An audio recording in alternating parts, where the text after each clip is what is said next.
Hi, I'm LDS in Medium, and thank you so much for tuning in today. I want to try to bring religion and spirituality closer together, and this is what this pod is all about. I will talk about my own thoughts and feelings as I am both LDS and have spiritual gifts, something that I've had my whole life, but I always thought that it was hard to combine these gifts with my religion. This has torn me into two directions, and I have talked to many people who feel the same way. I can't choose not to have my spiritual gifts, but I can choose how I use them. And I always want to use them for good and to help others. I believe my heavenly parents gave them to me for a reason. So, this is me. Join my quest for knowledge. Men versus Women 4. I love the title on this chapter. Law number 1. Men and women are not created equal. What does he mean by that? Well, isn't it obvious to everyone who is human that men and women are so different in so many aspects? Mark Unger says, in fact, the only thing we seem to have in common is that we come from the same species. Other than that, we have different views of the world, different values, and we operate by different set of rules. And ain't that the truth? I have lived well, at least half a life, and everything I've learned up to now confirms this statement. Of course, it's not all black and white. But if we speak of the multitude and not single people that is outside this framework, I think I agree. To make a point, he takes an example of a public bathroom. Men go in to do what they came for and leaving without making eye contact. Women tend to look at public bathrooms as more of a friend zone, where you can strike up conversations and chat to strangers and sometimes bond in the bathroom. The fact that girls go to the bathroom in groups, it's normal. I grew up with spending time in bathrooms with my friends, but I don't think I've ever witnessed any man joining another to the bathroom. He points out more differences.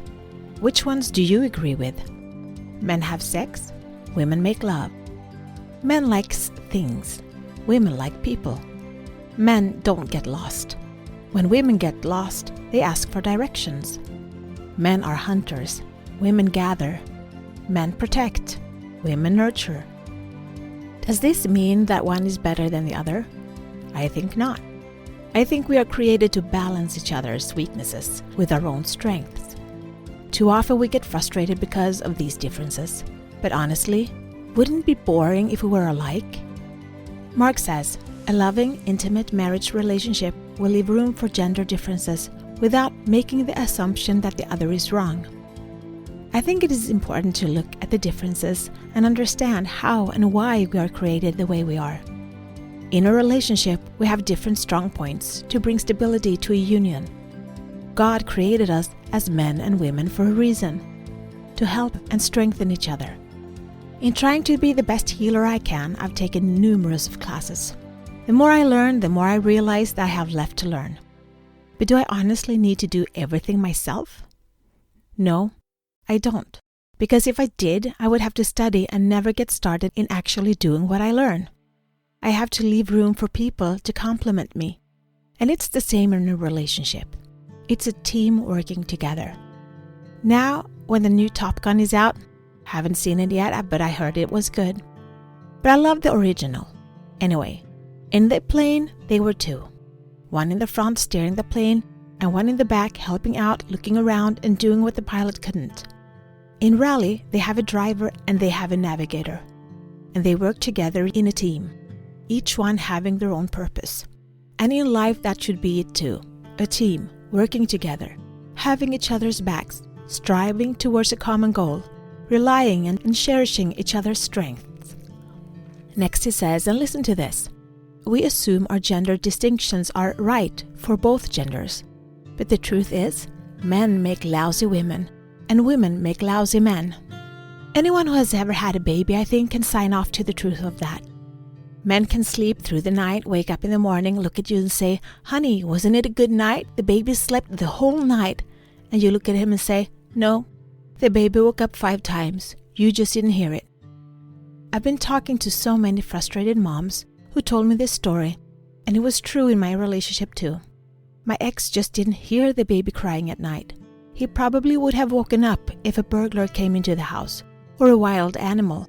But a crying baby? Not even a reaction. So the female answer was to force the man to wake up and stay awake with her. I've heard this too a lot. Wake him up and force him to be awake if the mom is awake with the baby. The result is two really tired parents. I loved, after a bad night, that the father took the child in the morning and let me have some sleep-in time instead.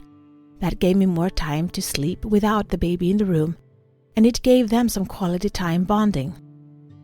In the world we live in today, where genders are more and more a fluent concept. In Sweden we have the concept of han, hon, hen, and it's like he, she, not it or that. It's more neither or both kind of concept. Girls should be allowed to play with cars, and it's really important in school not to put any labels on any sort of object or activity to make everything gender neutral.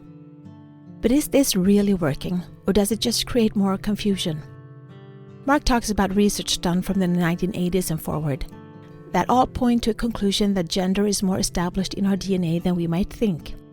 It shows that if you take young boys and girls and put them on an island, they will divide naturally, and the boys will hunt and choose a leader, and the girls would make dolls and play house. This is what we are naturally.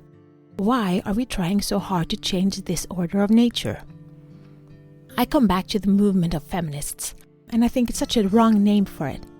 For me, the feminists movement is all about trying to be men, and not celebrating anything that we as women stand for, our qualities and our strengths. So I would like to call it meninisms instead, because they say they fight for women's rights and equality, but in doing that, they acknowledge that they think we are less, because if they really thought women and men were equal, there is no need to fight for it. And if a woman would like to have children and stay at home with them, she gets shamed and told she's stuck in a woman trap. And studies show that women are more nurturing. It's who we are.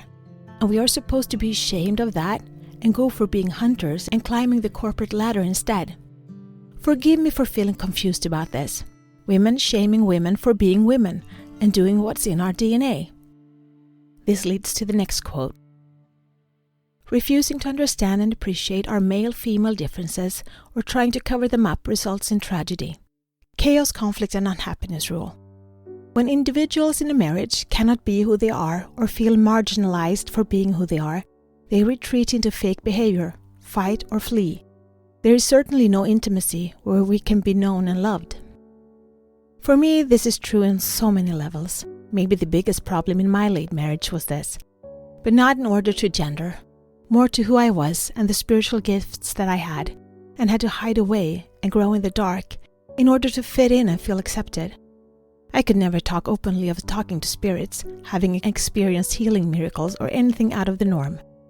A big part of who I was, I had to hide it and be careful who I showed this side of myself to in order to not feel judged. Sometimes I was just sitting there smiling but crying on the inside. It was tough. It has taught me, though, that I'd rather be alone and true to myself than in a relationship where I have to hide any aspect of myself ever again. I know it talked about the glasses and changing the glasses from me-orientated to them-orientated, and it tells a story about a man getting on a bus with a bunch of children, and they tear the bus apart and make noise and are everywhere, and the person telling the story is upset that the father don't have more discipline or rebuke his children. So he goes to the father and tries to tell him that the children is a nuisance to others on the bus. And the father answers that they are coming from the hospital where they had to watch their mother pass away an hour earlier, and he really don't know what to do. In an instant, the scenario changed, and he was filled with compassion and understanding, and he could see the behavior of the children for what it was: grief, uncertainty, and all the other emotions that they couldn't control. Still the same bus. Still children disturbing, but now he knew the why. And in the knowing came compassion, understanding, and patience. So do we know what anyone else is going through in their life? No. We only understand what we see and hear. Do we see the whole truth? No. We only see what we are shown, and that is barely the tip of the iceberg. So should we judge anyone? No. The Lord tells us over and over again that the judgment is His, and only His. So in closing, remember this. Men and women are not created equal. but they are to be treated equal in terms of political or moral equality, such as opportunity, pay, influence, and respect. We should rejoice in our differences. It is not called opposite sex for no reason. God made us men and women for a reason, and we should embrace the gifts, talents, and traits He gave us.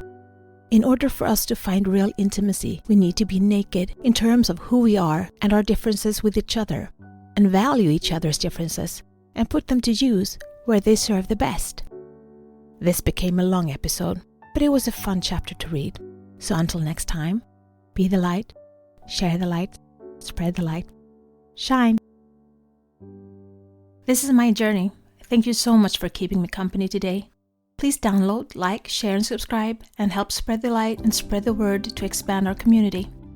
Let's bring more love, peace, and unity to this world. Take care of yourself and your loved ones. Always be grateful, kind, and loving. Be brave and remember to step out of your comfort zone and smile. If you support us on Patreon, you will get access to our meditations and extra materials so you can download them as MP3. Also, we now have a Facebook group, which you can access from our Facebook community.